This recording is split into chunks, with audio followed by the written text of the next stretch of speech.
Hello everyone, சீக்கிரமாக ஆங்கிலத்தில் எப்படி பேசுகிறேங்கிறத பார்க்கலாம். எங்கள் வீட்டில் எங்கள் ரிலேட்டிவ் 2 பசங்க கன்னியாகுமரியில் படிச்சுட்டு இங்கே வேலைக்காக வந்திருந்தாங்க. நல்ல மார்க்கு, சீக்கிரமாக வேலை கிடச்சிடுச்சு. ஆனால் அவங்களுக்கு இங்கிலீஷில் மட்டும் பேசும்போது கொஞ்சம் தயக்கம் இருந்தது. சிலர் சொன்னாங்க, இங்கிலீஷ் பேப்பர் வாங்கி கொடுங்க, சீக்கிரமாக பேசிடுவாங்கன்னு. ஆனால் அதில் எந்த ரிசல்ட்டும் கிடைக்கல. அப்புறமா நான் தான் என்ன யோசித்தேன்னா, டெய்லி நடக்கக்கூடிய எல்லா நிகழ்ச்சிகளையும் தமிழில் எழுதுங்கன்னு சொன்னேன். காலையிலேருந்து சாயங்காலம் வரைக்கும் என்னென்னலாம் நடந்ததோ அதெல்லாம் முதல்ல தமிழில் எழுதுனாங்க. அவங்க எழுதுனதை தான் ப்ரூஃபாக உங்களுக்கு இங்கே நான் காமிச்சிருக்கிறேன். காலையிலேருந்து நைட்டு வரைக்கும் செய்ததை எழுதிட்டு அதனுடைய ஈக்குவலண்ட் இங்கிலீஷையும் என்கிட்ட எழுதி காமிப்பாங்க. தமிழில் எழுதினதுக்கப்புறம் அதை அப்படியே இங்கிலீஷில் ட்ரான்ஸ்லேட் பண்ணுவாங்க. நான் கரெக்ட் பண்ணி கொடுப்பேன்.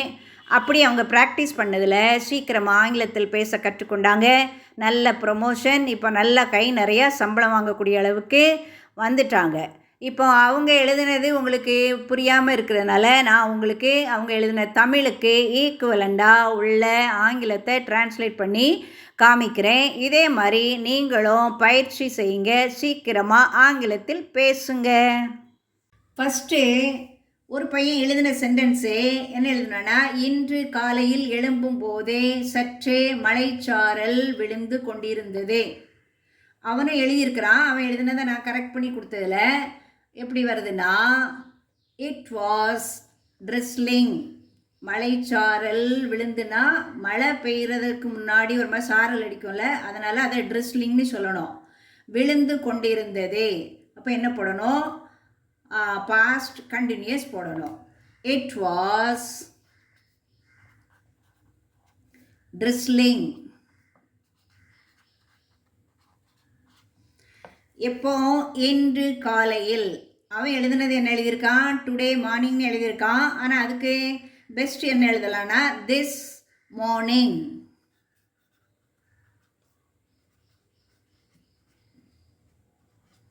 அப்போ it was drizzling this morning when I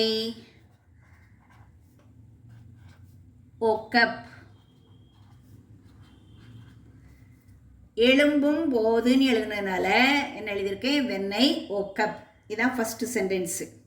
அடுத்தது என்ன எழுதியிருக்கானா, பின்னர் பல் துலக்கினேன். பின்னருக்கு நீங்கள் என்ன போடலாம்? தென் போடலாம். தென் பல் துலக்கினேன்னா அவன் தான் துலக்கினது. அதனால் நம்ம தமிழில் சொல்லும்போது நான் துலக்கினேன் அப்படின்லாம் சொல்ல மாட்டோம். ஆனால் இங்கிலீஷில் எழுதும்போது அந்த ஐயும் சேர்த்து எழுதணும். ஐ பிரஸ்ட்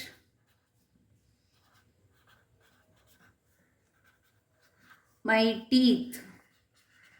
பல் துலக்கினேன். அடுத்தது பின்னர் வெளியில் போய் செம்பருத்தி பூ பறித்து வந்தேன். அப்போ நீங்கள் என்ன போடலான்னா, நெக்ஸ்ட் நீ போடலாம். Next I went. போனேன், போய் எங்கே போனேன்? வெளியில் போனேன். ஐ வெண்ட் அவுட் சைடு. எதுக்கு போனேன்? To plug. பறித்து வர்றதுக்கு பிளக்குன்னு சொல்லணும். இப்போ இங்கே பாருங்கள், ஏற்கனவே உள்ள பாஸ்ட் டென்ஸ் தான். நம்ம ஈஸியாக சில நேரங்களில் என்ன போட்டுருவோன்னா, அந்த பிளக்டுன்னு போட்டுருவோம். நான் இங்கே டூ போட்டிருக்கேன், அதனால் டூக்கு அப்புறம் ஈடி வரக்கூடாது. இந்த காமன் எரர் நமக்கு வரும், அதனால தான் நான் போட்டு நான் கட் பண்ணுறேன். To pluck. செம்பருத்தி பூக்கு இங்கிலீஷில் ஹைபிஸ்கஸ்.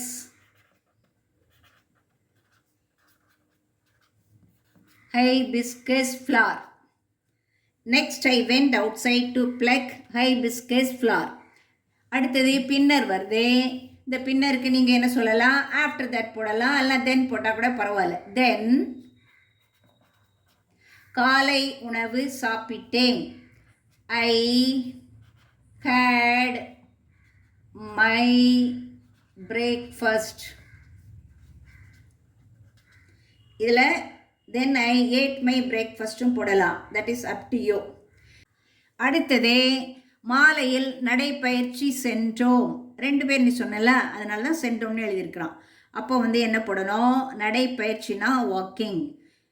we went, சென்றோம், அது plural. we went for walking. மாலையில் in the evening. இது மாதிரி ஒரு 4-5 சென்டென்ஸ் எழுதியிருக்கான். இன்னும் அவன் இந்த பேராகிராஃபில் எழுதினதை அடுத்து பார்க்கலாம். அதன் பிறகு சப்பாத்தி செய்தோம். அதன் பிறகுனா நீங்கள் வேணா தென் போடலாம், நெக்ஸ்ட் போடலாம், ஆஃப்டர் தட் எது வேணாலும் நீங்கள் போட்டுக்கலாம். ஆஃப்டர் தட் போடணும். ஆஃப்டர் தட் செய்தோம், அதனால் ப்ளூரல். We prepared chapati. இதில் அவன் என்ன போட்டிருக்கான்னா குக்குடுன்னு போட்டிருக்கான். குக்குடுங்கிறது வந்து ஆப்டாக வராது.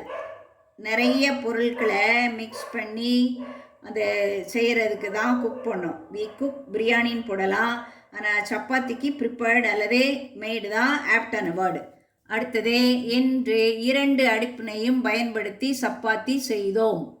அப்போ என்னது 2 அடுப்புனா 2 ஸ்டவ்ஸ்னு பேர். அதையும் எழுதியிருக்கிறான். அப்போ என்னது we used 2 stoves to make, இதில் போடலாம், மேக் சப்பாத்தி டுடே. அவன் எழுதியிருக்கிறது டுடேயை முதல்ல போட்டிருக்கான். ஆனால் லாஸ்ட்டில் எழுதுறதா டைம் எப்போமோ லாஸ்ட்டில் வரும். We used 2 stoves to make chapati today. இந்த மாதிரி நீங்கள் டெய்லி நடக்கக்கூடிய சென்டென்சஸை தமிழில் எழுதி அதுக்கப்புறம் இங்கிலீஷில் டிரான்ஸ்லேட் பண்ணி பயிற்சி எடுத்தீங்கன்னா நான் வந்து ப்ராமிஸ் பண்ணுறேன், வித்தின் அ வீக் நீங்கள் வந்து ஃப்ளூயண்டாக இங்கிலீஷில் பேசிடலாம். தேங்க்யூ.